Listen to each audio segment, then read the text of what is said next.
திட்டம் போட்டு செயல்படுத்தப்படுகிற ஒரு திட்டமாக முடிவெடுப்பது என்று வரும்போது ஆட்சி பல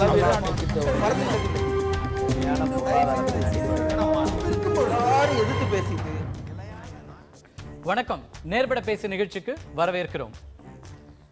இந்திய சுதந்திர போராட்டத்தின் முன்னணி தலைவர்களில் ஒருவரும் நவீன இந்தியாவின் சிற்பி என்று போற்றப்படுபவருമായ ஜவஹர்லால் நேரு அவர்களுடைய 126வது பிறந்த தினத்தை நாடு கொண்டாடி வருகிறது. இந்த பிறந்த தின நிகழ்ச்சியில் காங்கிரஸ் தலைவர்களுடைய பேச்சு என்பது ஒரு விவாதத்தை உண்டாக்கி இருக்கிறது.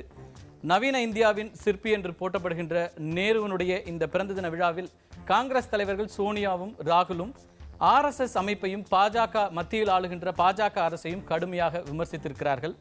தேசத்தை பிளவுபடுத்த நினைக்கின்ற சக்திகள் சுதந்திர போராட்டத்தின் போது வீட்டிற்குள் ஒளிந்து கொண்டிருந்தார்கள் என்கிற கடுமையான விமர்சனத்தை வலதுசாரிகள் மீது வைத்திருக்கிறார் சோனியா காந்தி. அதே போல ராகுல் காந்தியும் மத்திய ஆட்சியின் மீது கடுமையான விமர்சனங்களை முன்வைத்திருக்கிறார். ஒரு பக்கம் வெளிநாட்டு சுற்றுப்பயணத்தில் இருக்கின்ற பிரதமர் நரேந்திர மோடி நேருவினுடைய பிறந்த தின வாழ்த்துக்களை ட்விட்டர் மூலம் தெரிவித்திருக்கிறார். நேருவினுடைய இந்த புகழஞ்சலியும் செலுத்தியிருக்கிறார். ஆனாலும் கூட நேருவின் இந்த ஜனநாயகம், மதச்சார்பின்மை, சோஷலிசம், அணிசேரா கொள்கைகள் உள்ளிட்ட பல்வேறு அந்த நேரு லெகசியை இன்றைய காங்கிரசார் தங்களுடைய உடைமையாக, தங்களுக்கான ஒரு லெகசியாக கொண்டாட முடியுமா என்கிற கேள்வியும் கூட எழுந்திருக்கிறது. நேரு மீதான காங்கிரசின் இந்த அக்கறை என்பது அரசியலா அல்லது கொள்கை சார்ந்ததா? விவாதிப்போம். இன்றைய நம்முடைய விவாதத்தில் கலந்து கொள்கிறார்கள் டெல்லி அரங்கத்திலிருந்து முன்னாள் மத்திய அமைச்சர் மணிசங்கர் ஐயர். அதே போல இங்கே சென்னை அரங்கத்தில் நம்மோடு இணைகிறார்கள் பதிப்பாளர் பத்ரி சேஷாத்ரி, பேராசிரியரும் பொருளாதார வல்லுநருமாகிய ஆத்ரேயா, அதே போல வழக்கறிஞர் ராமமூர்த்தி, பாரதிய விகாஸ் சக்தி அமைப்பினுடைய தலைவராக இருக்கிறார். திரு மணிசங்கர், உங்களிடந்து ஆரம்பிக்கிறேன். 125வது ஆண்டு தொடக்க விழாவில் தொடங்கிய சர்ச்சை என்பது நேருவினுடைய லெகசி அப்படிங்கிற அந்த சர்ச்சை ஒரு விவாத பொருளாக உருவாகியது. ஓராண்டு காலம் நேருவினுடைய இந்த பிறந்த தின கொண்டாட்டங்கள் நிறைவு செய்கின்ற இந்த நாளிலும் காங்கிரஸ் தலைவர்கள் மத்திய ஆட்சியை கடுமையாக விமர்சித்திருக்கிறார்கள். குறிப்பாக RSS இயக்கத்தை நேரடியாக குற்றம் சாட்டியிருக்கிறார்கள். இதற்கான அவசியம் என்ன இருக்கிறது? நேரு பிறந்த தினத்தில் அவருடைய மத சார்பின்மை என்கிற கொள்கைக்கு நேர் எதிராக இருக்கிறது என்கிற இந்த ஒரு விமர்சனத்தை சோனியாவும் ராகுலும் வைத்திருக்கிறார்கள். ஆனால் பாஜக தரப்பிலிருந்து முன்வைக்கிற குற்றச்சாட்டு என்பது தவறான தகவல்களை பரப்புவதில் கில்லாடிகளாக காங்கிரசார் இருக்கிறார்கள் என்கிற குற்றச்சாட்டை வைக்கிறார்கள். விவாதம் இன்றைக்கு ஆரம்பிக்கவில்லை. எந்த அன்னிலேருந்து மோடி அவர்கள் நாட்டுடைய பிரதமராக வந்திருக்கின்றார்களோ அந்த அன்னிலேருந்து நேருடைய லெகசி, அதை பற்றி விவாதம் ஆரம்பித்தது அவர்கள்தான், அவருடைய ஆட்சியில்தான், அவருடைய தொண்டர்கள்தான், அவருடைய RSS தான். ஏனென்றால் முதலிலிருந்தே, இன்னும் சொன்ன போனால் தேர்தல் பிரச்சார நேரத்திலேயே நேருவை மிக கண்டனமாக அவர்களை பற்றி பேசி ஏதோ ஒரு புது கொள்கை ஆரம்பிக்க போவதாக அவர்கள் சொல்லியிருக்கின்றார்கள். அப்படி இருக்கிற சூழ்நிலையில் இன்றைக்கு என்ன சூழ்நிலைங்கிறது பார்த்துட்டு அந்த அடிப்படையில் நம்ம தலைவர்கள் பேசியிருக்கின்றார்கள். என்ன சூழ்நிலை?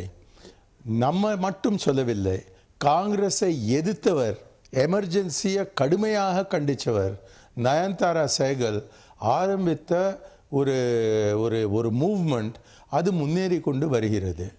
யாருக்கெல்லாம் பரிசு கிடைத்திருக்கின்றதோ, யாரெல்லாம் எழுத்தாளர்களுக்கு, மூவி தயாராக்கிறவர்களுக்கு, நம்ம இது சயின்டிஸ்ட், இவர்கள் அனைவரும் கிட்டத்தட்ட 50 பேருக்கு மேலே தங்களுக்கு கிடைத்த அந்த ஒரு ஒரு ஒரு மதிப்பை அவர்கள் திருப்பி கொடுக்குறாங்க.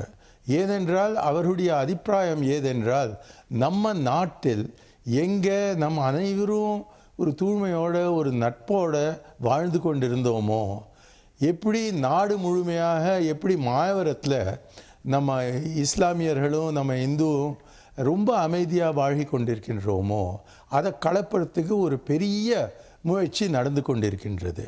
அந்த முயற்சியை கண்டிக்கிறார் ஒரு சில சமயம் இந்த பிரதமர். ஆனால் யார் அதை கலப்புகிறார்களோ அவர்களுக்கு எதிர்த்து நடவடிக்கை எடுக்காமல் இருக்கின்றார்கள். அதை பார்த்துட்டு ஆசீர்வாதம் மேல் மட்டத்திலேருந்து வருகிறது என்று அவர்கள் நினைத்து கொண்டு மகேஷ் சர்மா போல ஒரு அமைச்சர், அவருக்கு ஒரு பரிசு போல அபுல் கலாம் அவர்கள் நம்ம ஜனாதிபதி வாழ்ந்த வீட்டை அவருக்கு ஒப்படைச்சிருக்கின்றார்கள். என்ன கொள்கை இது?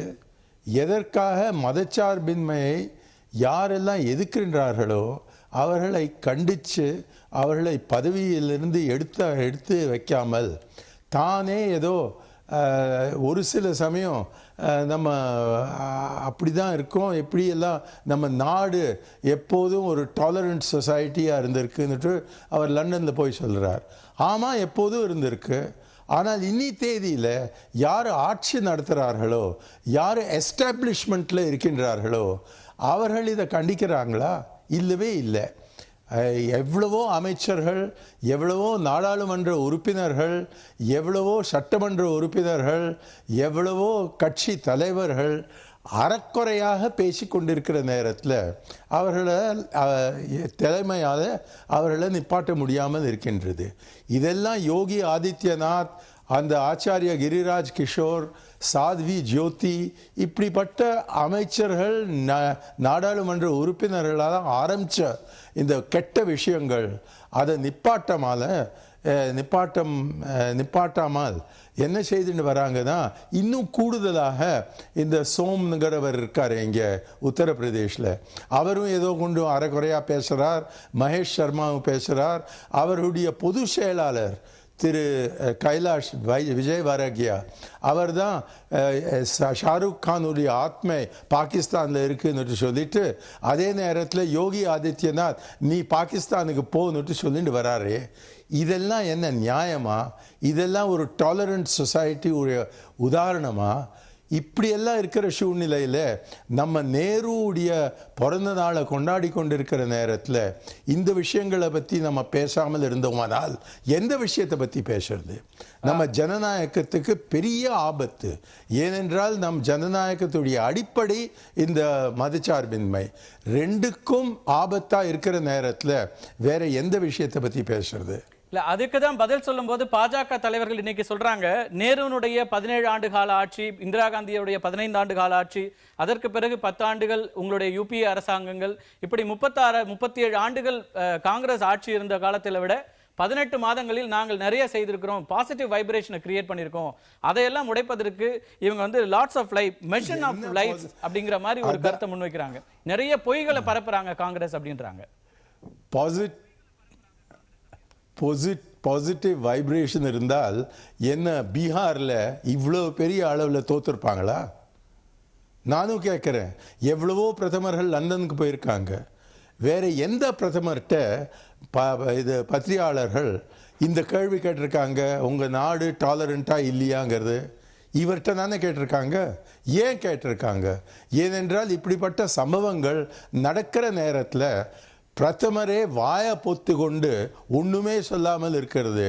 அதே நேரத்தில் அவருடைய நெருங்கிய தொண்டர்கள் இப்படியே கலப்பி கொண்டிருக்கின்ற நேரத்தில் வேற என்ன கேள்வி கேட்கறதுக்கு இருக்கு? இந்த ஒரே கேள்வி தானே கேட்கறதுக்கு இருக்கு. ஆகவே நம்ம நாட்டு முன்னேறதில்லை. என்னமோ உலகம் முழுமையில் என்ன நினைக்கிறாங்கன்னா, இந்தியா என்ன 21ஆம் நூற்றாண்டை நோக்கிண்டு முன்னேறதா அல்லது 12வது நோக்கிண்டு அவர்கள் திரும்பி போக போறாங்களா? தொடர்ந்து இணைப்புல இப்படிப்பட்ட ஒரு நாட்டை உருவாக்குறாங்க.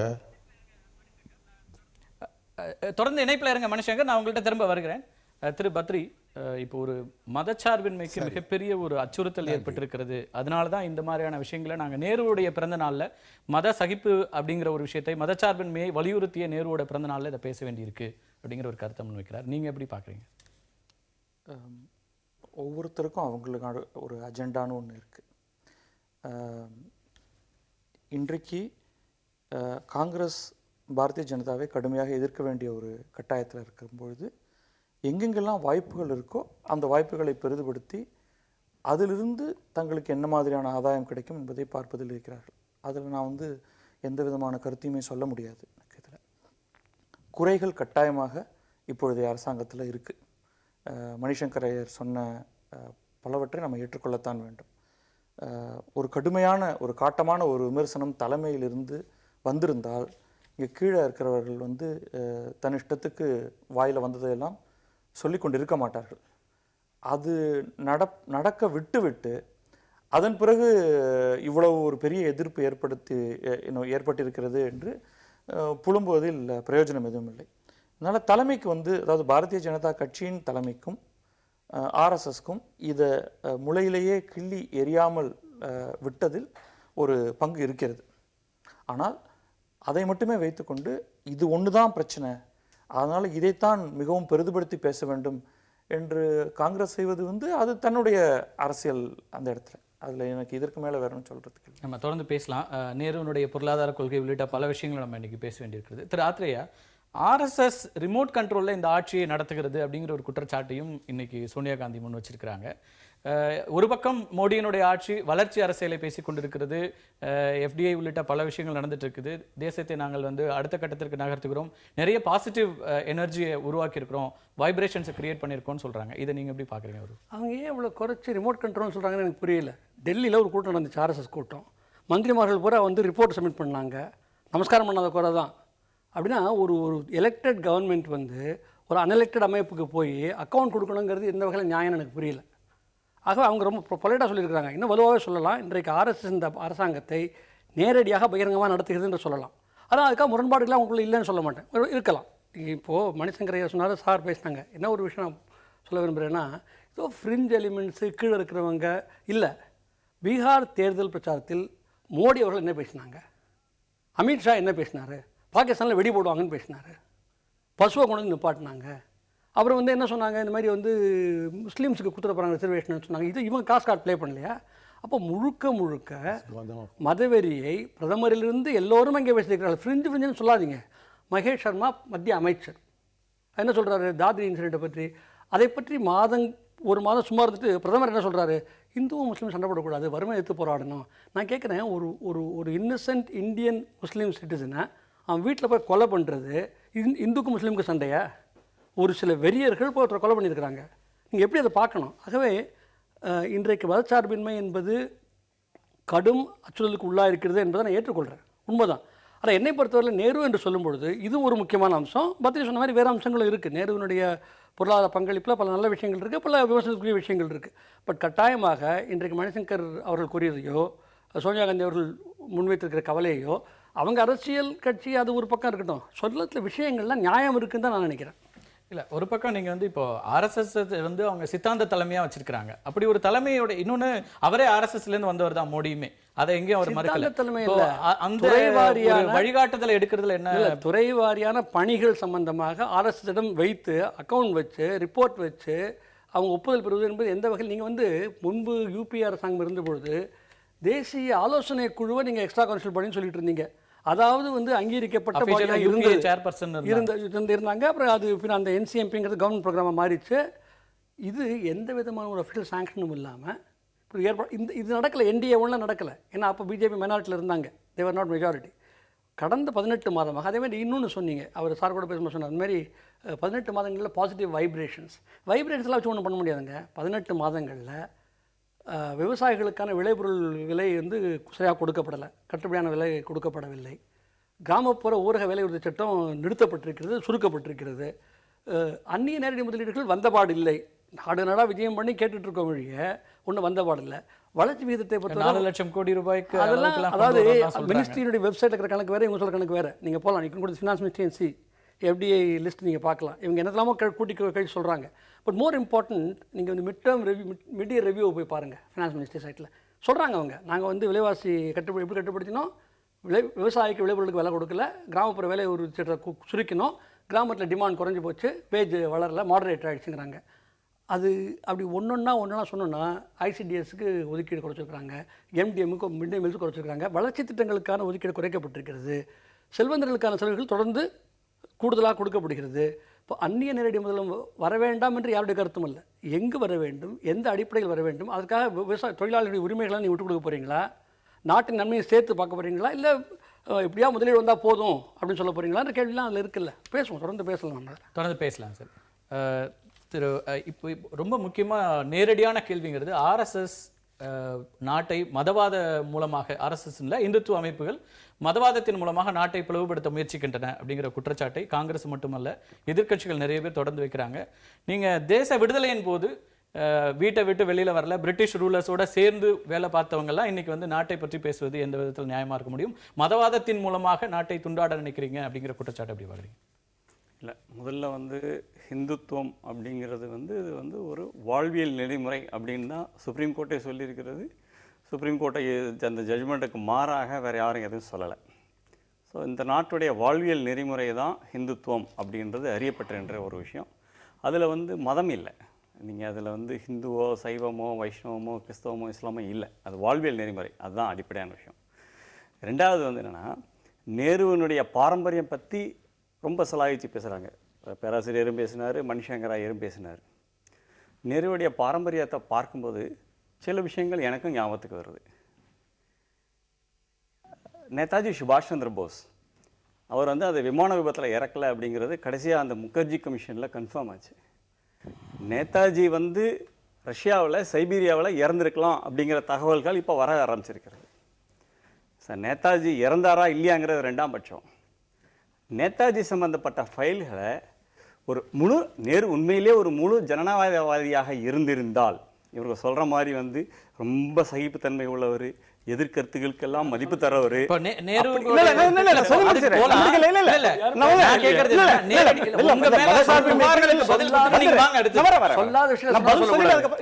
சொல்லாம போயிட போறதில்ல, சொல்லாத விஷயம் கிடையாது. அதாவது நேருவோட அயோக்கியத்தனம் அது. இல்ல நான் என்ன நேருவோட அயோக்கியத்தனம்ங்கறத நீங்க எடுத்துக்கோங்க. நீங்க நான் வரேன், அந்த கேள்விக்கு நான் நிச்சயமாக பதில் இல்ல, நான் பதில் போட மாட்டேன் கூட. இல்ல, தயவு செஞ்சு நாகரிகமாக நம்ம பேசினா நல்லது. ஒரு பொது மேடையில ஒரு விவாதம்ங்கிறது ரொம்ப சிறப்பானதா போணும். அதுக்குள்ள வாங்க. ஜவஹர்லால் நேரு நடவடிக்கை நியாயமானது சொல்லிட்டு நீங்க வாங்க அதுக்குள்ள. ஜவஹர்லாலோட நடவடிக்கை, அதாவது சுபாஷ் சந்திர போஸுடைய ஃபைல்கள், சுபாஷ் சந்திர போஸ் எங்க காணப்படாருங்கிற விஷயத்துல நேருடைய நடவடிக்கைகள் நியாயமானது அப்படி நீங்க நினைச்சா மக்கள் முடிவு பண்ணிக்கலாம். அது நம்ம பேசுவோம். இந்துத்துவ அமைப்புகள் மதவாதத்தை தூண்டி இன்னைக்கு தேசத்துல இல்ல. அதுக்கு முன்னாடி இன்னொரு கேள்வி கேட்டீங்க, அடிமையான கேள்வி கேட்டீங்க. நிச்சயமா டாக்டர் கேசவ பலிராம் ஹெட்கேவார் காலத்துல வந்து இந்த சிவில் டிசிப்ளின்ஸ் மூவ்மெண்ட்லயும் கலந்துட்டாங்க, உப்பு சத்தியாகிரகத்திலையும் கலந்துட்டாங்க. அதற்கு முன்னதாக யாரெல்லாம் இங்க இந்த ஹிந்துத்துவத்தில் இன்வால்வ் ஆயிருந்தாங்களோ அவர்கள் வந்து RSSல நேரடியாக இன்வால்வ் ஆகாட்டாலும் அந்த ஒரு நேஷனல் யூனியன் அப்படிங்கிற பேர்ல நாட்டுடைய விடுதலை இந்து மகாசபை மிக முக்கியம். இல்ல, நீங்க மன்னிக்கணும், நீங்க வந்து வரலாற்றை வந்து எந்த அளவுக்கு இந்த காங்கிரஸ் அரசாங்கம் மறைக்குங்கிறதுக்கான ஒரு மிகச்சிறிய உதாரணம். காலாபாணிக்கு வந்து எந்த காங்கிரஸ்காரரும் போல, நேரு போல, காந்தி போல நீங்க செலிப்ரேட் பண்ற எந்த காங்கிரஸ்காரருமே அந்தமானுடைய காலாபாணிக்கு போகல. அந்தமானுடைய காலாபாணிக்கு போன சுதந்திர போராட்ட வீரர்கள் வீரர்களே கிடையாதா? அவருடைய வரலாறு நமக்கு கற்பிக்கப்படவில்லையா? இல்ல, உங்க குற்றச்சாட்டுக்கு பதில் அவர்கிட்ட கேட்போம். நிச்சயமாக வந்து அது அதோட சேர்ந்து நான் இன்னும் நான் சொல்றேன். நான் இதே மாதிரி நீங்க பாத்தீங்கன்னா சைவத்தன்மை பத்தி இவ்வளவு பேசுறவர் டாக்டர் ஷியாமா பிரசாத் முகர்ஜி ஏன் சிறையில் மரணம் அடைந்தார்? தீன்தயாள் உபாத்யாயா ஏன் கொலை செய்யப்பட்டார்? இதெல்லாம் அரசியல் கொலைகள். இந்த அரசியல் கொலைகளுக்கு காரணமானது யாரு? நேருவின் பின்புலம் தானே. நான் தொடர்ந்து வரேன். திரு மணிசங்கர், காங்கிரஸ்காரர்கள் வரலாற்றை இப்படி வந்து மாற்றி எழுதிட்டு இருக்காங்க அப்படிங்கிற ஒரு குற்றச்சாட்டை இவர் மட்டும் இல்ல தொடர்ந்து பாஜகவினர் வைக்கிறாங்க. இந்த குற்றச்சாட்டுகளுக்கான காங்கிரசினுடைய பதில் என்னவாக இருக்கிறது? நம்ம வரலாறை யாரை மாத்துறாங்கன்னா பிஜேபி பாஜக ஆள்கள் தான் செய்கிறாங்க. இப்போ சாவர்கரை பற்றி பேசினார். சாவர்கர் கலாபாணிக்கு போகிறதுக்கு வன்முறை செய்யணும், ஆள்களை கொல்லப்படணும், அப்போ தான் போகலாம். மகாத்மா காந்தி, ஜவஹர்லால் நேரு நமக்கு அஹிம்சை வேணும் என்று சொல்லி அவர்கள் எப்பொழுதும் அஹிம்சையுடைய வழியில் சென்று கொண்டிருந்தார்கள். ஆகவே அவர்களை காலாபாணிக்கு அனுப்பிக்கிறதுக்கு விஷயமே இல்லை, அந்த கேள்வியே வரதில்லை. அதே நேரத்தில் சாவர்கர் அங்கே போய் சேர்ந்த உடனே கெஞ்சி திருப்பி கடிதம் எழுதி, நான் பிரிட்டிஷ் சாம்ராஜ்யத்தை ஆதரிக்கிறவன், நான் ஒரு இளைஞர், என்னுடைய வாழ்க்கையை நீங்கள் நன்றாக உபயோகப்படுத்துங்கள் என்று கெஞ்சி கேட்டு அந்த அடிப்படையில் தான் ஒரு சில வருடங்களுக்கு பிறகு அவரை அங்கிருந்து விடுதலை செய்து ரத்னாகிரிக்கு அழைச்சி கொண்டு வந்தார்கள்.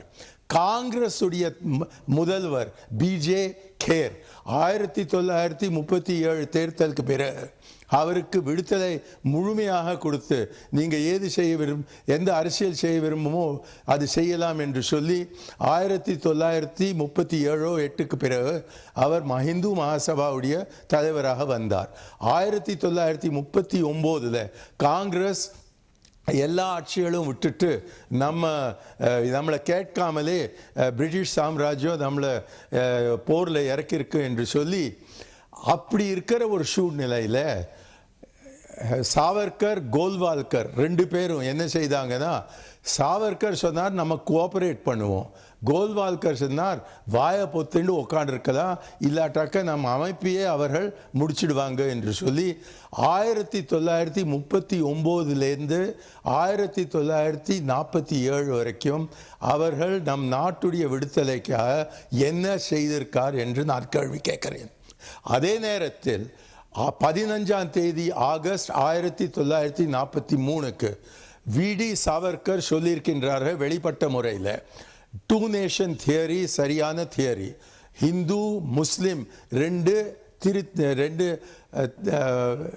ரெண்டு திருநாடுகள் என்று அவரே கூறி ஏது ஜின்னா சொல்லி கொண்டிருந்தாரோ அதே தான் அவரும் சொல்லியிருக்கின்றார்கள்.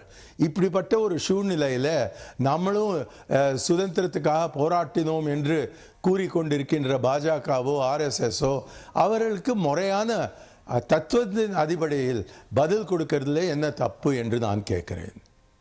நன்றி திரு மணிசங்கர். இணைப்பிலே தொடர்ந்து இருங்க. இதில் மணிசங்கருக்கு உங்கள்கிட்ட நிச்சயம் பதில் கேட்க வேண்டியிருக்கிறது. 2 நாடுகள் தியரி அப்படிங்கிறத முழுமையாக வலியுறுத்தியது ஒரு பக்கம் ஜின்னா, ஒரு பக்கம் இஸ்லாமியர்களை கொண்ட பாகிஸ்தான் வடிவமைத்திருந்தால் இங்கே முழுக்க இந்துக்கள் நாடாக இருக்க வேண்டும் என்பதில் இந்து மகாசபை அந்த தலைவர்கள் உறுதியாக இருந்தார்கள் அப்படிங்கிற ஒரு குற்றச்சாட்டு தொடர்ந்து இருக்கிறது. ராமூர்த்தி, சோனியா மட்டுமல்ல திரு மணிசங்கரும் அதுதான் நேரடியாக சொல்றாரு. சுதந்திர போராட்டத்தின் போது வீட்டில் போய் ஒளிந்து கொண்டவர்கள் அல்லது பிரிட்டிஷ் அரசாங்கத்துக்கிடம் கெஞ்சி எங்களை விட்டுருங்க நாங்கள் அப்படிங்கிற மாதிரியான ஒரு துணியில் அவர் சொல்றாரு. அவர்களோடு அடிபணிந்து அல்லது அவர்களுக்கான சுதந்திர போராட்டத்தில் பெரியதாக ஈடுபடாத ஒரு அமைப்பு அப்படிங்கிற ஒரு கருத்தை முன்வைக்கிறார். இல்லை, அது மட்டும் இல்லை, சாவர்கர் சொல்லாத இன்னொரு விஷயத்தை நான் சொல்கிறேன். இரண்டாவது உலகப் போரின் போது சாவர்கர் நாடு முழுக்க பிரச்சாரம் செய்து ஹிந்து இளைஞரை எல்லாம் ஆர்மியில் சேரணும். ஏன்னா கிட்டத்தட்ட ஒரு 600 வருஷம் முகலாய ஆட்சி இருந்தது, அதுக்கப்புறம் ஒரு 200 வருஷம் ஆங்கிலேய ஆட்சி இருந்தது. இந்த நாட்டில் வாழ்ந்த ஹிந்து இளைஞர்களுக்கு ஆயுத பயிற்சியே இல்லை, தயவு செஞ்சு ஆர்மியில் சேருங்க அப்படின்னு சொல்லிட்டு நாடு முழுக்க இராணுவத்துக்கு என்ரோல் பண்ண பிரச்சாரத்தையும் அவர் செஞ்சார். அந்த மாதிரி செஞ்சதுனால தான் இன்றைக்கி நமக்கு ஒரு மிக நல்ல இராணுவம் நமக்கு கிடைச்சிருக்கிறது சுதந்திர ஆண்டு. அதோடு சேர்ந்து இன்னொரு விஷயத்தையும் நான் சொல்கிறேன். இவங்க சுதந்திரத்துக்காண்டி இவ்வளோ பாடுபட்டார்னு சொன்னாங்க இல்லையா, நேதாஜி பற்றி நான் சொல்லப்போ அவர் வருத்தப்படுறார். இந்தியன் நேஷனல் ஆர்மி அரெஸ்ட் ஆனப்போ கிட்டத்தட்ட 1 லட்சம் சோல்ஜர்ஸ் இந்தியாவுக்கு வந்தாங்க, நிறைய பேர் சைபீரியாவுக்கு அனுப்பப்பட்டார்கள்னு சொல்கிறாங்க. இந்தியாவுக்கு வந்த சோல்ஜர்கள் மேலே ரெட் ஃபோர்ட் ட்ரையல்ஸ் நடந்தது, அதில் ரிலீஸ் ஆனாங்க நிறைய பேர், ஏன்னா அவங்களுக்கு நேரடியாக பார்த்துக்கணும். அந்த மாதிரி திரும்பி வந்த ஐஎன்ஏ சோல்ஜர்ஸ் யாரையுமே இந்திய இராணுவம் வேலைக்கு எடுக்கலை.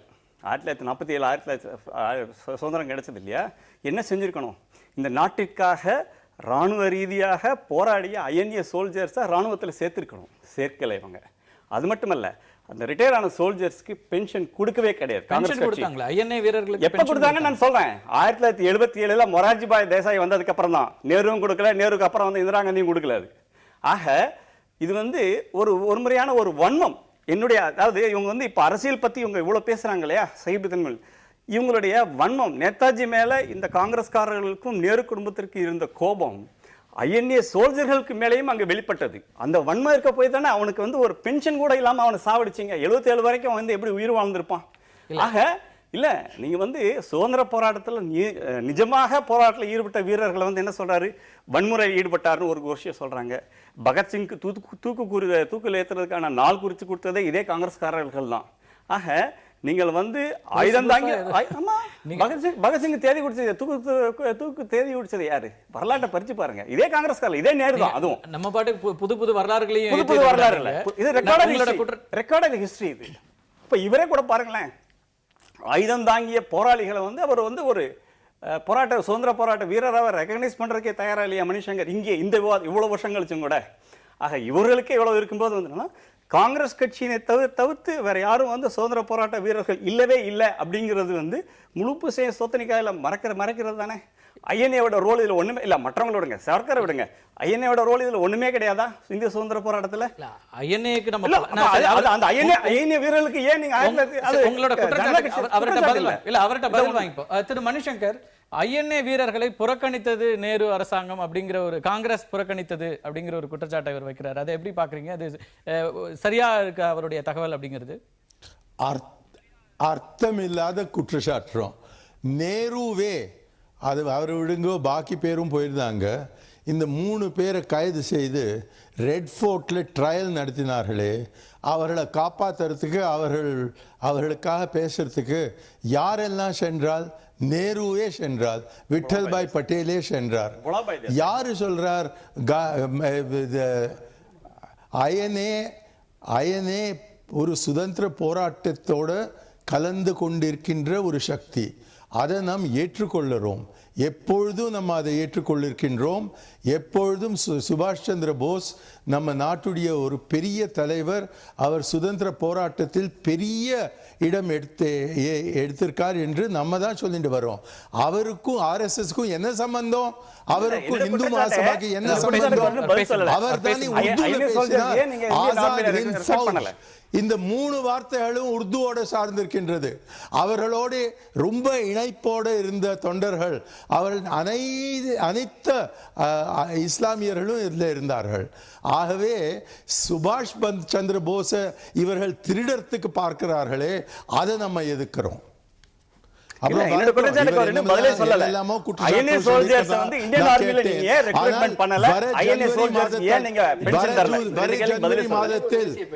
வர ஜனவரி மாதத்தில் இந்த ஃபைல்ஸ் எல்லாத்தையும் திறந்து காட்டினதுக்கு பிறகு இப்படிப்பட்ட குற்றச்சாட்டு சொல்லத்துல ஒரு காரணம் இருக்கலாம்.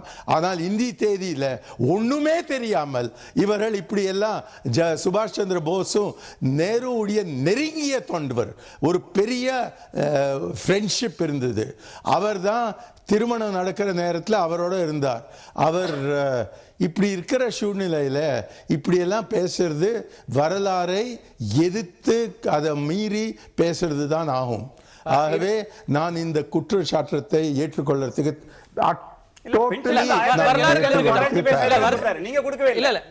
திரு மணிசங்கர், வரலாறுகள் ஒரு பக்கம் இருக்கட்டும். இப்ப இன்னைக்கு நேருவோட பிறந்த தினத்துல நம்ம நேரு லெகசி அது பிரிட்டிஷ் ஆர்மிக்கு கொடுக்கணும் இல்லையா? திரு மணிசங்கர், நேருவினுடைய அந்த பாரம்பரியத்தை இன்றைக்கு ஒரு கொண்டாடுவதற்கோ அல்லது அதை தங்களுக்கு உடைமையாக்குவதற்கோ இன்றைய காங்கிரஸிற்கு முழுமையான ஒரு இது அவசியம் இருக்குன்னு நினைக்கிறீங்களா? நீங்க அதை உரிமை கொண்டாட முடியுமா இன்னைக்கு இருக்கிற காங்கிரஸால? 91லயே நீங்க வந்து புதிய பொருளாதாரத்துக்கு வழி திறந்து விட்டீங்க. நம்ம காங்கிரஸை பத்தியே பேசல, நம்ம நேருவை பத்தி பேசணும், இந்த நாட்டை பத்தி பேசணும். நேரு ஏதும் செய்யலை, ஏதும் நல்லது செய்யலைன்னுட்டு கண்டிக்கிறவர்கள் யாரு? இந்த மோடி அவர்களுடைய தொண்டர்கள். அவர்கள் தானே இப்படி எல்லாம் பேசுறாங்க. நம்ம நினைக்கிறோம் ஆமாம் காங்கிரஸுக்கு சார்ந்தவர், அதே நேரத்தில் நம்ம நாட்டுடைய முதல் பிரதமர். அவர்தான் இந்த நாட்டை உருவாக்கினார், இந்த மாடர்ன் இந்தியன் நேஷன். அதுடைய ஆர்கிடெக்ட் ஜவஹர்லால் நேரு தான். அப்படி இருக்கிற ஒரு சூழ்நிலையில அவரை இழுத்து இன்னைக்கு அவரை கண்டிச்சு பேசுறது இது முறையா? ராகுல் காந்தியை பத்தி எதை வேற, ஆனா ஏன் நேருவை 50 வருஷத்துக்கு பிறகு அவர் தவறி போய் இவ்வளவு வருஷத்துக்கு பிறகு வீணா அவரை இழுத்து அவர் இப்படி செய்யல அது செய்யல சொல்றது இவர்கள் தான் செய்து கொண்டிருக்கின்றார்கள். அதுக்கு முறையான பதில் இன்றைக்கு கொடுத்துதான் ஆகணும். இல்ல என்னென்ன விதத்துல நேருவோட இமேஜை குலைக்கிறாங்க நீங்க சொல்றீங்க? இப்போ ஆட்சியில மத்திய ஆட்சியில இருக்கிறவங்க நேருவோட இமேஜை வந்து மெலைன் பண்றாங்கன்னு சோனியா காந்தியும் குற்றம் சாட்டுறாரு. எந்த விதத்துல அதை சொல்றீங்க? அவர் சொல்றார் நேருவுக்கும் சர்தார் பட்டேலுக்கும் எது பெரிய சண்டை நடந்ததா? அவர்கள் தொண்டர்கள் இல்லையா? ஒருத்தர் இல்லையா? அதே நேரத்தில் சுபாஷ் போஸ் அவருடைய எதிரி என்று நேரு நினைத்தார் என்று கூறுகிறார்கள். இதெல்லாம் நேர்மையா? இதெல்லாம் உண்மையா? அதே நேரத்தில் நேரு துஷ்டிகரன் செய்தார் என்று சொல்லுகிறார்கள். அந்த துஷ்டிகரன்கிற வார்த்தை ஹிந்தி வார்த்தை. It means appeasement.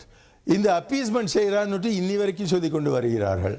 ஆனால் நேரு தான் இந்த நாட்டை 20ஆம் நூற்றாண்டில் கொண்டு வந்தார். அவர் கொண்டு வந்த காரணமாக தான் 21ஆம் நூற்றாண்டில் நாம் முன்னேறி கொண்டிருக்கின்றோம். சென்ற 1.5 வருஷமாக நாம் முன்னேறவில்லை, அது வேற விஷயம். ஆனால் நாடு இன்றைக்கு உலகம் முழுமையாக ஒரு பேரு பெற்றிருக்கின்றார்கள். ஆனால் அதற்கு அடிப்படையான காரணம் ஜவஹர்லால் நேரு. ஒன்று மட்டும் நான் சொல்லி முடிக்கிறேன். நம் சுதந்திரம் பெற நேரத்தில் யுனைடெட் நேஷன்ஸ்ல மொத்தமாக 51 உறுப்பினர்கள் தான் இருந்தார்கள். இன்றைக்கு 198 உறுப்பினர்கள் இருக்கின்றார்கள். ஆகவே கிட்டத்தட்ட 150 திருநாடுகள் சுதந்திரம் பெற்றிருக்கின்றார்கள் நம்ம பெற்றதுக்கு பிறகு. ஆனால் அந்த 150 திருநாட்டுகளில் ஒரே ஒரு நாடு தான் ஆரம்பத்திலிருந்து கடைசி வரைக்கும் ஒரு ஜனநாயகமாக இருக்கின்றது. அது எந்த காரணமாக நடந்தது? நேரு காரணமாக நடந்தது. இந்த மோடி இருக்காரே ஏதோ முத்தம் இடுறார், ஆனால் நாடாளுமன்றத்துக்கே வரதில்லை. நான் ஒரு 2 முறை பார்த்திருக்கேன். 2 முறை 1.5 வருஷத்துல. திரு மணிசங்கர், இல்ல நீங்க நிறைய விஷயங்களை மோடி அரசாங்கம் பத்தி சொல்லிட்டு இருக்கீங்க. இப்ப நம்ம நேருவோட லெகசி எல்லாம் சொல்லும் போது பொதுத்துறை நிறுவனங்களை முழுமையாக ஒரு நவீன கோவில்கள் அப்படின்ற மாதிரி சொல்லியிருந்தார் நேரு. ஆனால் அந்த கோவில்களுடைய இன்றைய நிலை என்னவாக இருக்கிறது? நீங்க 91ல உங்களுடைய காங்கிரஸ் ஆட்சிக்கு பிறகான நிலை என்னவாக இருக்கிறது? இது பாருப்பா, நம்ம நேருவை பத்தி பேசுறோமா இன்னி தேதியில இருக்கின்ற காங்கிரஸை பத்தி பேசுறோம்? ரெண்டுமே தானே. இன்னைக்கு இல்ல நீங்க ஒரு பக்கம் நேருவோட லெகசியை காங்கிரஸ் பின்பற்றுகிறது அப்படின்னு சொன்னா, இல்ல நேருவோட இமேஜ் பாஜக குலைக்குதுன்னு சொன்னா, இதுவும் தானே நம்ம பேச வேண்டியிருக்கும். நேருவுடைய பாரம்பரை இந்தியாவுடைய பாரம்பரை. அந்த பாரம்பரையை முயற்சி செய்து கொண்டு வருகிறோம். அது முன்னேறுவதற்கு எதிர்க்கின்றார்கள் பாஜக ஆள்கள். அப்படி இருக்கிற சூழ்நிலையில இன்னி தேதியில வேற எந்த விஷயத்தை பத்தி பேசுறது? நன்றி திரு மணிசங்கர், நீங்க இணைப்புல காத்துருங்க. பத்ரி, இப்போ காங்கிரஸ்காரர்கள் இப்படி ஒரு நேருவனுடைய இந்த பாரம்பரியத்திற்கான ஒரு உரிமை கொண்டாட முடியுமா? நீங்க எப்படி பாக்குறீங்க? இந்த கேள்விக்கு எனக்கு எப்படி பதில் இல்லை. இப்போ இப்போ 90 அவங்களுடைய ஒரு எக்கனாமிக்கலா அவருடைய அதாவது இது மீண்டும் இந்த காங்கிரஸ் பாஜக சண்டை ஆக்க வேண்டாம். நேருவினுடைய ரோல் இந்தியாவுடைய விடுதலை போராட்டத்தில் சரி, விடுதலைக்கு பிறகு அவர் பிரதமராக இருந்தபோதும் சரி, என்ன செய்தார் செய்யலை என்பதை பற்றி விவாதம் வரும்னு சொன்னால், அன்றைய வரலாற்று சூழலை இணைக்காமல் அதை பேச முடியாது. 2ஆம் உலகப் போர் முடிந்து நாம் விடுதலை அடையும் பொழுது 3 முக்கிய மாற்றங்கள் நிகழ்ந்தது. ஒன்று, பாரம்பரியமான மேலை நாட்டு வல்லரசுகள் பலவீனமடைந்தார்கள். முதல் உலகப் போரில், டிப்ரெஷனில், 2ஆம் உலகப் போரில். 2வது, ஒரு வலுவான சோஷலிச முகாம் உருவாக்கியது. இந்த 2 வளர்ச்சி போக்குகளும் காலனி நாடுகளுக்கு விடுதலை பெறுவதற்கான மிகப்பெரிய உந்துசக்தியாக அமைந்தன. காலனி விடுதலை போராட்டங்கள் வெற்றி பெற்றன. அப்போ அந்த சூழலில் உலகம் முழுவதுமே என்ன சென்ஸ் இருந்ததுன்னு சொன்னால், கிரேட் டிப்ரெஷனுக்கு பிறகு வளர்ச்சிக்கான ஒரு முக்கியமான ஏஜென்ட்டாக அரசு செயல்பட வேண்டும் என்ற கருத்து இந்தியாவினுடைய பெருமுதலாளிகள் உட்பட, டாடா பிர்லா உட்பட பம்பாய் திட்டத்தில் நீங்கள் பார்த்தீங்கன்னா across the political spectrum consensus இருந்துச்சு. அப்போ அந்த பொதுத்துறை என்பதோ திட்டமிடுதல் என்பதோ நேருவினுடைய தனிப்பட்ட கருத்து என்று நீங்கள் பார்க்க வேண்டாம். 30 ஆண்டு 40 ஆண்டு வரலாற்று அனுபவத்தை கணக்கில் கொள்ளும்பொழுது பல வளரும் நாடுகளில் அரசுகள் இப்படி சிந்தித்தார்கள். மேலே நாடுகளிலும் கூட அந்த காலகட்டத்தில் அப்படி ஒரு சிந்தனை இருந்தது. ஃப்ரான்ஸில், பிரிட்டனில் ஸ்டீல் மற்ற இண்டஸ்ட்ரீஸ் நேஷனலைஸ் பண்ணதெல்லாம் இருந்தது. ஸோ நேருவினுடைய பங்களிப்பு என்பது ஒரு மாடர்ன் ப்ளூரலிஸ்ட் இந்தியா, செக்குலர் இந்தியா, மதசார்பற்ற இந்தியா, ஒரு நவீன வளர்ச்சிக்கான அரசினுடைய முன்முயற்சி, பின்னாடி அதில் நிறைவுகள் இருந்திருக்கலாம். இந்த பார்வை என்பது ஒரு பொதுமையான பார்வையாக இன்றைக்கு எல்லாருக்குமே இருந்தது. அதில் குறிப்பாக ஒரு 2 முகாம்கள் மோதிக்கொண்டிருந்ததுனால அதை பயன்படுத்தவும் முடிந்தது வளர்ச்சிக்கு. சோஷியல் நாள் உதவி என்பது நமக்கு ஒரு பக்கம் பேரம் பேச பயன்படுத்துது. ஸ்டீல் ஒரு எக்ஸாம்பிள். இங்கேருந்து ஒரு ட்ரேட் டெலிகேஷன் இங்கிலாந்துக்கு போகுது. வெள்ளக்காரன் என்ன கேட்குறான், உனக்கு எதுக்கு ஸ்டீல் நீ 7 நாடுதானேன்னு கிண்டல் அடித்து அனுப்பிச்சி விட்றான். சோவியத் யூனியன் பிலாய் கொடுக்குது. உடனே பிரிட்டிஷும் ஜெர்மனும் ஓடி துர்கபூருக்கெல்லாம் கொடுக்குறாங்க. ஒரு காலத்தினுடைய கட்டாயம் அது. அப்போ நேருடைய, அதாவது நேரு டெமோக்ராட் என்றெல்லாம் சொல்லும். Yes and no. பிகாஸ் நீங்கள் ஒரு எலெக்டட் கேரளா கவர்மெண்ட்டை டிஸ்மிஸ் பண்ணது when Nehru was prime minister and Indira Gandhi was president of Congress. அது வேறு விஷயம். Those are issues that we can discuss. But இன்னைக்கு நேருனுடைய பங்களிப்பு விடுதலை போராட்டத்திலும் சரி, ஒரு அறிவியல் பார்வையை கொண்டு போவதிலும் சரி, இந்தியாவின் சுயசார்பை நிர்மாணிப்பதிலும் சரி, மகத்தான பங்கு என்பதை யாரும் மறுக்க முடியாது. அதில் ஊனங்கள் இருக்கலாம், விவாதிக்கலாம். நம்ம பின்னாடி அந்த பாதை கைவிடப்பட்டதுன்றது நீங்கள் குறிப்பிட்டீங்க. உதாரணத்துக்கு தனியார் மயமாக்கல், வகைமாக்கல், அதில் கூட மணிசங்கர் போன்ற நண்பர்கள் கூட அதில் முழுமையாக உடன்பட மாட்டாங்க. ஏன்னா அவங்களுக்கு அதில் கருத்துக்கள் இருக்கலாம். அவங்களும் அந்த ஃபைட் அங்கே நடத்திட்டு இருப்பாங்க. பட் நம்ம ஒட்டுமொத்தமாக நேரு மதசார்பின்மைக்கு நின்றார், ஒரு பன்முகத்தன்மை கொண்ட இந்தியாவிற்கு நின்றார், இந்தியாவின் ஒற்றுமையை போற்றினார், வாழ்நாள் முழுக்க அதுக்கு அர்ப்பணிச்சாருங்க. நீங்கள் வேறுபாடு இருக்கலாம், அப்படியோட மனுஷனை நீங்கள் வந்து குறை சொல்ல முடியுமா? அதாவது அந்த நேரத்திலேயே காங்கிரஸ்க்குள்ளேயே காந்திக்கென்று சில பொருளாதார நிலைப்பாடுகள் இருந்தன. நேரு அதிலிருந்து வேறுபட்டு அவர் கையில் தான் வந்து அந்த சமயத்தில் பவர் இருந்தது. அவர் அதுதான் சரியான வழி என்று அதில் தன்னுடைய நேரத்தை செலவிட்டார். நம்ம அதே நேரத்தில் உங்களுக்கு வந்து ராஜாஜி அந்த கருத்திலிருந்து மாறுபட்டு நின்றார். இந்த போராட்டத்தை அந்த சமயத்தில் இருக்கக்கூடிய அந்த கான்டெக்ஸ்டில் வச்சு தான் பார்க்க முடியும். நம்ம இன்றைக்கு வந்து ஸ்பெகுலேட் பண்ணலாம். இப்போ ராஜாஜி பிரைம் மினிஸ்டராக இருந்திருந்தால் என்ன செய்திருப்பார்? நிச்சயமாக வேற ஒரு வழியில் தான் சென்றிருப்பார். அதுதான் சிறந்த வழியாக இருந்திருக்குமா, அதுதான் வந்து ஒரு வின்னிங் ஃபார்முலாவாக இருந்திருக்குமா என்று இன்னைக்கு அதை எப்படி ஸ்பெகுலேட் பண்ண முடியும் அப்படிங்கிறதே ஒரு சந்தேகம்தான். ஆனால் பலவேறுபட்ட கருத்துக்கள் அப்பொழுது வந்து நிலவின. அதில் நேரு முடிவெடுத்த ஒரு ஸ்டேட் ட்ரிவன் ஒரு மிக்ஸ்டு எக்கானமி அப்படிங்கிறது வந்து ஒரு அந்த திசையில், அதுவும் வெங்கடேஷ் ஆத்ரேயா சொன்ன மாதிரி அப்பொழுதைய இண்டஸ்ட்ரியலிஸ்ட் எல்லாருமே அதை ஊக்குவித்தார்கள். ஏன்னா அந்த அளவுக்கு ஒரு பெருமளவு ஒரு ஸ்டீல் பிளான்ட் போடக்கூடிய அளவுக்கான ஒரு இன்வெஸ்ட்மெண்ட்ங்கிறது அன்றைக்கே அரசினால் மட்டும்தான் செய்யக்கூடியதாக இருந்தது. ஆனால் அது தொடர்ந்தது இல்லையா? இப்போ நம்ம வந்து 90ல் மாற்றம் அடைந்ததுங்கிறத பார்க்குறோம். பிரச்சனை அது அதற்கு முன்னாடியே கூட மாற்றம் அடைந்திருக்கலாமோ? அது செய்யாமல் விட்டது வந்து அது நேருவுடைய தவறா, அல்லது நேருவுக்கு அடுத்து வந்த மற்ற இந்த சாஸ்திரியை விட்டுடுவோம், ஒரு இந்திரா காந்தியுடைய தவறா அப்படின்னு வேணா நம்ம பார்க்கலாமே தவிர அது நேருவுடைய தவறு அப்படின்னு சொல்ல முடியுமாங்கிறத சந்தேகம். நல்ல விவாதத்தை துவக்கியிருக்கிறாரு பத்ரி. அதாவது 64 நேரு இறந்து போய்ட்றாரு. இது இந்திரா காந்தியா நேருவா தனிநபரான்னு நான் பார்க்கல. உலகச் சூழல் எப்படி இருந்தது? 50களில் 60களில் மேலை நாடுகளிலிருந்து பின்தங்கிய நாடுகளுக்கு மூலதனம் வரவில்லை. அவங்க ஐரோப்பிய மறுநிர்மாணத்தில் கூர்மையாக இருந்தாங்க, கவனிச்சுட்டு இருந்தாங்க. யூரோப்பியன் ரீகன்ஸ்ட்ரக்ஷனில் ப்ரைவேட் கேபிட்டல் ஃப்ளோஸ், தனியார் மூலதன வரவு என்பது வளரும் நாடுகளுக்கு வந்ததே 70களுக்கு பிறகு தான். பன்னாட்டு அளவில் நிதி மூலதனம் குவிக்கப்பட்ட பிறகு, நிதி மூலதன ஆதிக்கம் வந்த பிறகு தான் வளரும் நாடுகளுக்கு மேலை நாட்டு மூலதனங்கள் வந்தன. அப்போ அந்த சாய்ஸே 50-60ஸில் வந்து ஃபாரின் இன்வெஸ்ட்மெண்ட் வருமா, கேபிட்டல் கிடைக்குமா என்ற சாய்ஸே இல்லை. உங்களுக்கு உள்நாட்டு சேவிங்ஸ் வச்சு தான் நீங்கள் வளர வேண்டிய கட்டாயத்தில் இருந்தீங்க.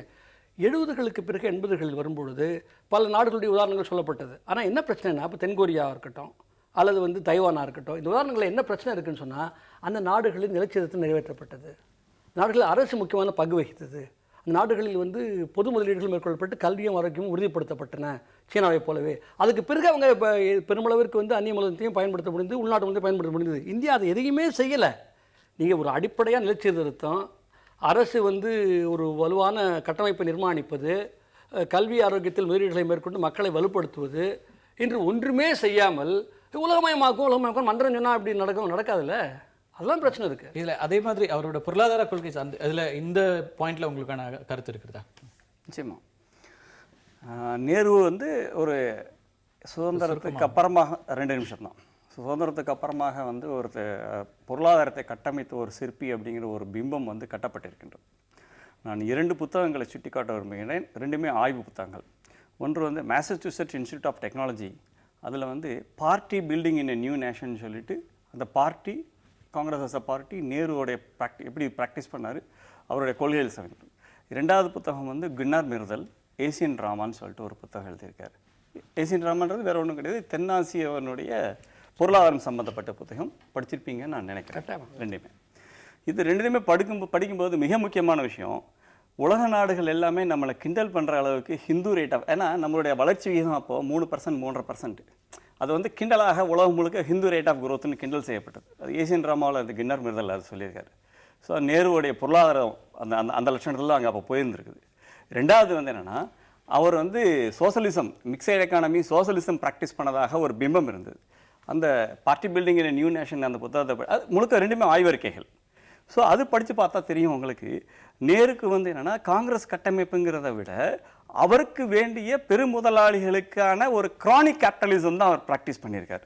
இங்கே தமிழ்நாட்டில் வந்து டிவிஎஸ் ஆகட்டும், பிர்லா ஆகட்டும், ஸோ நேருக்கு வேண்டிய பெருமுதலாளிகளுக்கு என்ன சலுகையோ அனைத்து சலுகையும் அரசாங்கம் வந்து செய்து கொடுத்திருக்கின்றது அப்படிங்கிறது வந்து அந்த புத்தகத்தில் விரிவாக சொல்லியிருக்காங்க. அதுக்கு யாரும் மறுப்பு சொல்லலை. நம்ம தொடர்ந்து பேசுவோம். நேருவோடது வந்து சோசியலிசம்லாம் இல்லை, worst kind of chronic capitalism. Birla போய் அம்பானி வந்தாரு, டிவிஎஸ் போய் அதானி வந்தாருன்னு டும் டும் டும்னு சொல்லாமா?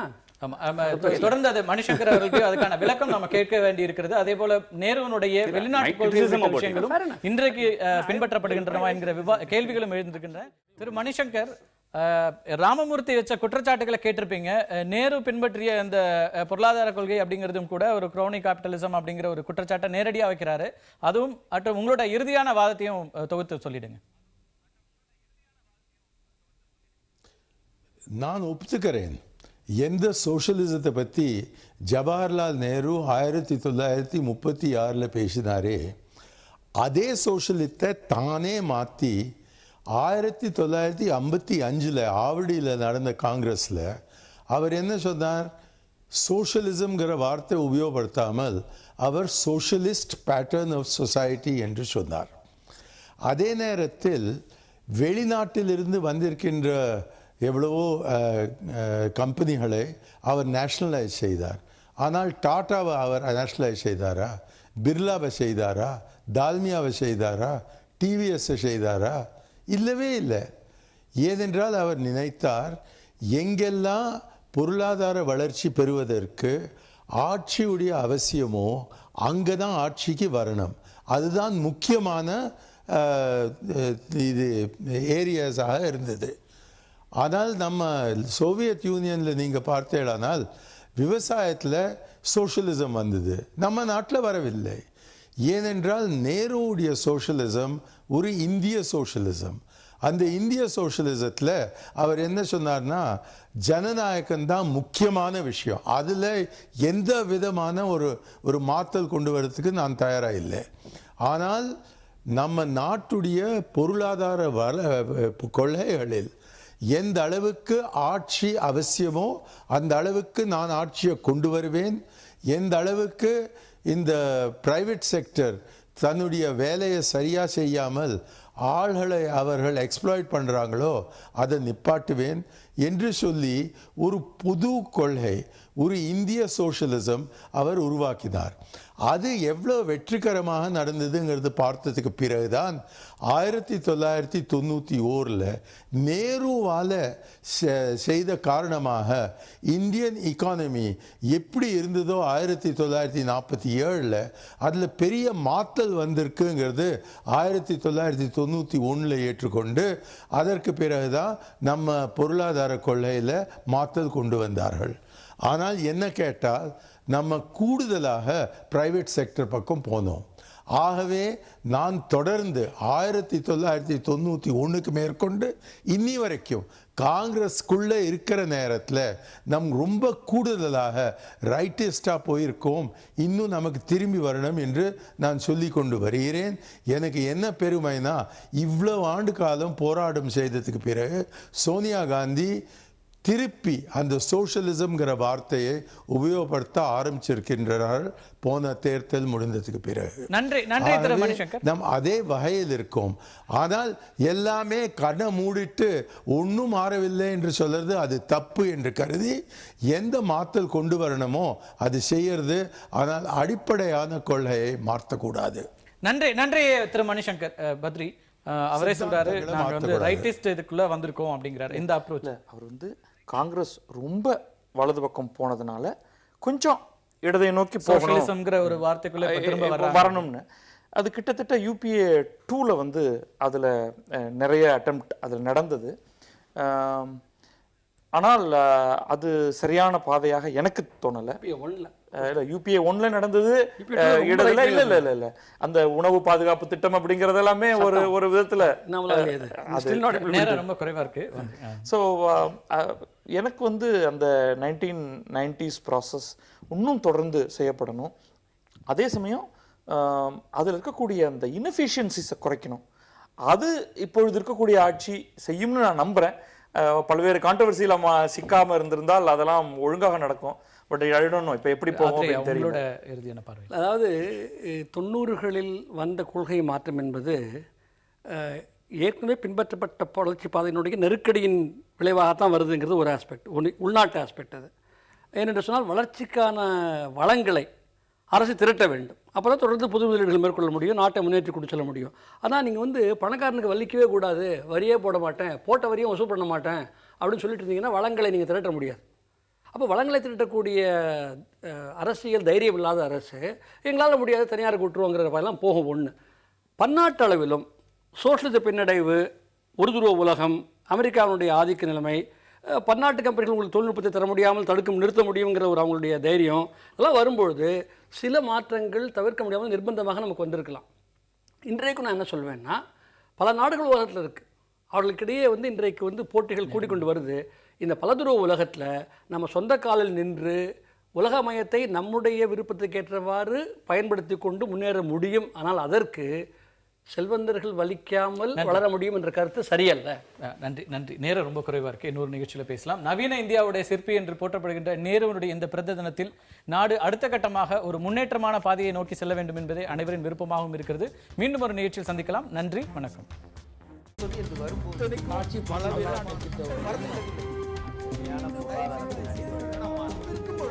எதிர்த்து பேசிட்டு மக்கள் தங்களுடைய பங்களிப்பை அளிக்க வேண்டும்.